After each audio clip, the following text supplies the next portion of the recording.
Laqa li organizza l-kap tal-oppożizzjoni Simon Busuttil mexieren ta' negozjanti fil-magħluq fallit.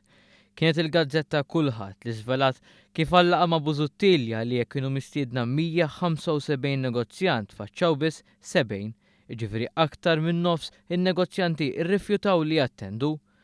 U mifhum li b'din il-laqgħa Simon Busuttil kien se jipprova jiġbor ġieħu man-negozjanti wara l-iskandlu tal-iskema Pagi PN u skont sorsi tal-gazzetta Kulħadd il-laqgħa saret biex il-Partit Nazzjonalista jimbotta l-interessi u x-xewqat ta' dawn in-nies. Fl-invit maħrux mill-kap tal-partit in-negozjanti kienu mistiedna biex il-ġimgħa 17 ta' Marzu jiltaqgħu miegħu f'lukanda ewlenija f'Taslima. Nixtieq ħafna li narak u nisma' x'taħseb. Il-laqgħa se tkun magħluqa għall-midja biex bekk kulħadd iħossu liberu jitkellem u jgħid dak li jħoss. Busuttil tant kellu aspettattivi għoljin li l-konkurrenza tkun waħda numeruża li se kien għarf filgħodu l-Partit Nazzjonalista kien ordna li kell għal 200 persuna li ma ordni sa ftit qabel laqgħa niżlet bin-nofs.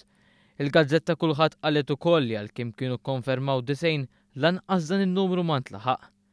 Din il-laqgħa flop fil-magħluq man-negozjanti tikkonferma li kredenzjali ta' Busuttil iddajfu darba l dejjem u dan qed joħloq sfiduċja kbira internament fil-kredenzjali tal-kap tal-Partit Nazzjonalista.